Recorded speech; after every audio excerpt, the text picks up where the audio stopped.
नमस्कार my YouTube family, English explorers में आप सबका हार्दिक स्वागत है। आज की इस वीडियो में हम चैप्टर 3 लेवल को पढ़ेंगे, उसकी समरी पढ़ेंगे, उसको अच्छे से एनालाइज करेंगे, वो भी हिंदी में। अगर किसी बच्चे को इंग्लिश वीडियो रेफर करनी है तो आप मेरी प्रीवियस वीडियोस देख सकते हैं। ऑल्सो मैंने इसी चैप्टर की tone, title, theme, central idea, symbolic elements, board related questions, vocabulary सब प्रीवियस वीडियो में पोस्ट कर दिया है। आप जैसे इस समरी को सुन लें, प्लीज़ उन सबको भी रेफर करें ताकि आप बोर्ड्स में अच्छा स्कोर कर सकें। तो आज की वीडियो होने वाली है इंग्लिश में। देखिए, हम हिंदी और इंग्लिश को साथ साथ लेकर चलते हैं। So are you ready? Okay, let's start. हमारे चैप्टर का नाम है द थर्ड लेवल। इसको एक वेल नोन ऑथर ने लिखा है जिनका नाम है जैक फिनी। तो ये थर्ड लेवल क्या है? सी, आपको पहले एक बेसिक एग्जाम्पल दे देते हैं। आप दिल्ली मेट्रो स्टेशन सब गए हैं, आपने देखा है वहाँ पर लेवल्स होते हैं। What are levels? जो हमारी मेन फ्लोर होती है, स्टार्टिंग फ्लोर, हम उसको ग्राउंड लेवल बोलते हैं। एक फ्लोर अगर आप बेसमेंट जाएंगे, डाउन जाएंगे, that is first level, because it is Subway, underground trains move करती हैं। एक और लेवल डाउन जाएंगे, second level, one more level down, it is third level. तो एक तरीके से 3 फ्लोर्स को थर्ड लेवल बोल दिया गया है। और इस चैप्टर में क्या होता है, जो हमारे मेन कैरेक्टर हैं, जो कि 31 ईयर ओल्ड मैन है जिनका नाम है चार्ली, उनका ऐसा मानना है कि grand central station, it is the name of a railway station only, grand central station के 3 लेवल्स हैं, वहाँ पर थर्ड लेवल भी एग्जिस्ट करता है। हाउएवर द रियलिटी इज कि ग्रैंड सेंट्रल स्टेशन में सिर्फ 2 लेवल्स हैं। यहाँ तक कि डिफरेंट रेलवे स्टेशन के प्रेसिडेंट, ये उन्होंने सिर्फ एक मोकिंग वे में लिखा है चैप्टर में, स्टार्ट ही यहाँ से करा है कि बहुत सारे प्रेसिडेंट्स मल्टीपल रेलवे स्टेशन के रेडी हैं कसम खाने के लिए, अपने टाइम टेबल पे हाथ लेके शपथ लेने के लिए कि नहीं, ग्रैंड सेंट्रल में सिर्फ 2 ही फ्लोर्स हैं, सिर्फ 2 ही लेवल्स हैं। उन्होंने क्यों ऐसा कहा कि वो अपने टाइम टेबल पे हाथ रखकर कसम खाएंगे? राजा, इट इज़ मेटाफोरिकली यूज्ड। जैसे कि हम कोर्ट में जाते हैं, इंडियन कोर्ट्स में, और वहाँ हम शपथ लेते हैं कि मैं Gita, the book, the holy book, उस पर हाथ रख के शपथ खाता हूँ, मैं जो कहूँगा सच के सिवा नथिंग, है ना। सिमिलरली वो अपने टाइम टेबल को प्योर मानते हैं और उस पर हाथ रख के कसम खाने के लिए रेडी हैं कि भाई grand central station has only 2 levels. लेकिन चार्ली तो कहते हैं थर्ड लेवल भी है। और चार्ली ने ये बात किसके साथ डिस्कस करी? अपने फ्रेंड के साथ, जिनका नाम है सैम वीनर। फ्रेंड होने के साथ साथ वो एक साइकियाट्रिस्ट भी हैं, और उन्होंने ये बात अपनी वाइफ लुइजा के सामने शेयर करी। सैम ने इस बात का एक्सप्लेनेशन दिया कि तुमने क्यों थर्ड लेवल खोज लिया है, because you are not happy. ये सुनते ही लुइजा को तो ऑफकोर्स स्ट्रेस होना था कि भाई मेरी वजह से अनहैप्पी है, how can somebody call my husband unhappy, क्या मैं उन्हें खुश नहीं रखती हूँ? जिसके लिए चार्ली ने क्विक एक क्लैरिफिकेशन दी कि no, I am not saying you are not happily married, I am saying you are not happy from the modern world. क्योंकि इस मॉडर्न वर्ल्ड में, इस फास्ट पेस्ड लाइफ में बहुत स्ट्रेस है, एंग्जाइटी है, टेंशन है, वरी है, वॉर है, और पता नहीं क्या क्या है ना। इस वजह से तुम्हें एक मीडियम ऑफ एस्केप चाहिए था, तुम इस दुनिया से बचना चाहते थे, तो तुमने अपने माइंड में एक इमेज क्रिएट कर ली, किसकी? थर्ड लेवल की। और यहीं से हमारा टाइटल आया है। अब देखते हैं चार्ली थर्ड लेवल पर पहुंचे कैसे। तो चार्ली एक बार ऑफिस में वर्क करते हुए लेट हो गए। उन्होंने सोचा कि बस की जगह ना आज सबवे से चले जाते हैं। सबवे राज्य अंडरग्राउंड ट्रेन्स को ही बोलते हैं, तो उन्होंने सोचा ट्रेन ले लेंगे। ये सब अंडरस्टूड है, हम सब ने पढ़ा है that train is a faster mode of transportation than bus. तो उन्होंने ट्रेन को ऑप्ट करने की कोशिश करी। अब जब वो जाते हैं तो सब कुछ सिमिलर होता है, वो एंटर करते हैं, फर्स्ट लेवल आता है, फिर वो स्टेयर्स से नीचे जाते हैं, सेकंड लेवल आता है। अब वो एक पैसेज में एंटर कर जाते हैं जो कि उनको थोड़ा स्ट्रेंज लगता है, और वो पहुंच जाते हैं थर्ड लेवल। एट फर्स्ट तो उन्होंने एज्यूम करा कि शायद से सेकंड लेवल ही है, लेकिन जब वो उसमें एंटर करे और फॉरवर्ड मूव करे, उन्होंने देखा कि no, it is not as same as second level, there are things that are very unusual, very different. क्या डिफरेंट था?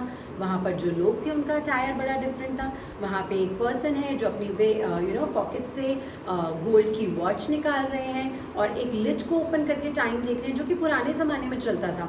वहाँ पर लोकोमोटिव्स हैं, इंजन ट्रेन्स हैं। अब तो हमारे पास इलेक्ट्रिक ट्रेन्स है ना, इंजन ट्रेन्स चल रही हैं। वहाँ की जो लेडी है उसने भी जो ड्रेस पहनी है उसकी मटन टाइप स्लीव्स हैं, है ना, स्पिटून्स पड़े हैं, वो भी ब्रास के, लाइट्स नहीं है, गैस के लैम्प्स जग रहे हैं। All these things. जो मेन हैं उनकी बहुत बड़ी बड़ी हैंडल बार मुस्टैश है, और जब चार्ली का टाइम है तो वो क्लीन शेव रखने का टाइम है। तो वो देखते कि नहीं, सब कुछ बहुत डिफरेंट है। कुछ कंफर्म करने के लिए वो एक न्यूज़ बॉय को देखते हैं, एक पेपर बॉय को देखते हैं, और देखते हैं कि उसके पास जो न्यूज़पेपर है उसका नाम है द वर्ल्ड। द वर्ल्ड तो पब्लिश होना बंद हो चुका है, और वो आगे जब देखते हैं तो उसमें वो पढ़ते हैं कि वो 1894 की डेट मेंशन करी गई है। अब उन्हें समझ में आता है कि वो कहाँ पहुँच गए हैं, 1890s में। वो फटाफट से टिकट काउंटर पे जाते हैं, क्लर्क के पास, उनको मनी पकड़ाते हैं और कहते हैं प्लीज़ 2 टिकट्स दे दीजिए, I want to go to Galesburg, Illinois.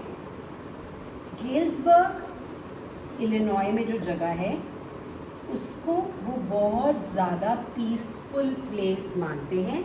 वहाँ के लोगों का लिविंग सिंपल है, ओल्ड है, रूटेड है, कल्चरल है, इसलिए वो अपनी और अपनी वाइफ लुइजा को के लिए टिकट बाय करना चाहते हैं और जाना चाहते हैं। इसका ये क्लियर एविडेंस है कि वो अपनी वाइफ लुइजा से अनहैप्पी नहीं है, उनको साथ लेके जाना चाहते हैं भाई।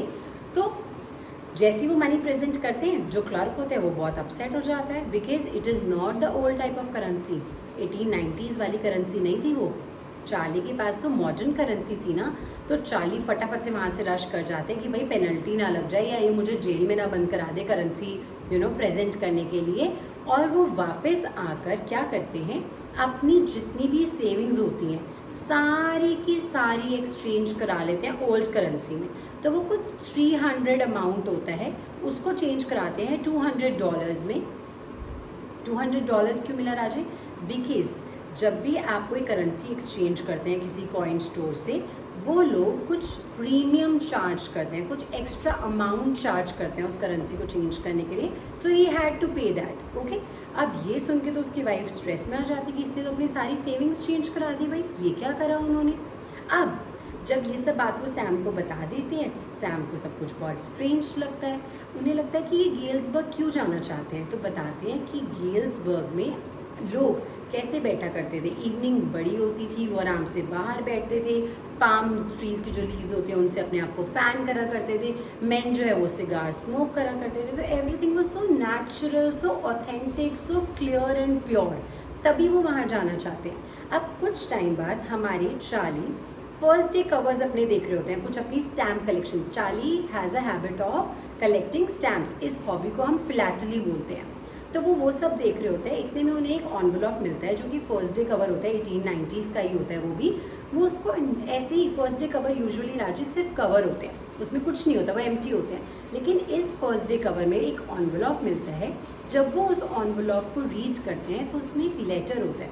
वो लेटर होता है सैम वीनर की साइड से, जिसमें सैम वीनर ने मेंशन करा होता है कि Charlie, I have reached Galesburg, Illinois. मुझे तो गेल्सबर्ग की टिकट मिल गई है, मैं गेल्सबर्ग पहुंच गया हूँ और ये एक बहुत ब्यूटीफुल प्लेस है। I want you and Luisa to continue your hunt, to continue your search of the third level. You must find it, you must come. और ये देखकर हमें अब स्टोरी में कन्फ्यूजन आ जाता है कि क्या थर्ड लेवल चार्ली की फिगमेंट ऑफ इमेजिनेशन थी, क्या वो सिर्फ उनकी एक हैलुसिनेशन थी, क्या वो उनकी वेकिंग ड्रीम विश फुलफिलमेंट थी, या फिर वो रियलिटी में एग्जिस्ट करता था।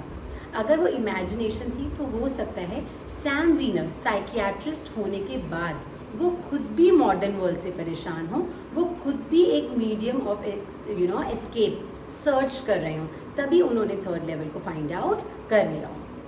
ऐसे नोट पे स्टोरी खत्म हो जाती है। एट द एंड चार्ली को पता लगता है कि सैम ने खुद अपना अमाउंट करेंसी एक्सचेंज कराया हुआ है कॉइन स्टोर से।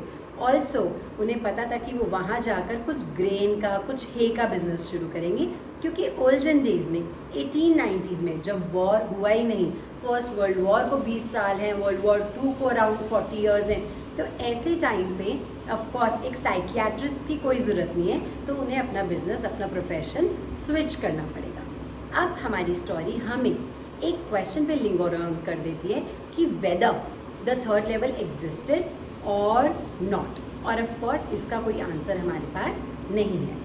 So that's all. It's a beautiful and a short and a simple story, बस थोड़ा सा फिलोसफिकल है और थोड़ा सा साईफाई है। साईफाई मैंने आपको लास्ट वीडियो में भी बताया था कि थोड़ा सा साइंस है, टाइम ट्रैवल है ना, मॉडर्न टाइम से वो पास्ट ओल्डन डेज में चला गया है ना, फिर ओल्डन डेज के 1894 के थर्ड लेवल से वापस मॉडर्न डे में आ गया। So it has a time travel, right. तो इसीलिए एक साइंस फिक्शन से भी आप रिलेट कर सकते हैं। और येस, आंसर करना बहुत सिंपल है, because we are not sure whether the level existed और नॉट। अगर आपको ये वीडियो अच्छी लगी, आपको ये समझ आई, प्लीज़ मेरे चैनल को सब्सक्राइब कीजिए, वीडियोस को लाइक करते रहिए, अपना प्यार देते रहिए। अब हम मिलेंगे आपको नेक्स्ट वीडियो में नेक्स्ट चैप्टर से, और वो भी सेम बुक के चैप्टर से, ठीक है। हम विस्टास ही कंटिन्यू करेंगे अब। Thank you so much, take care, see you then. नमस्कार वंस अगेन।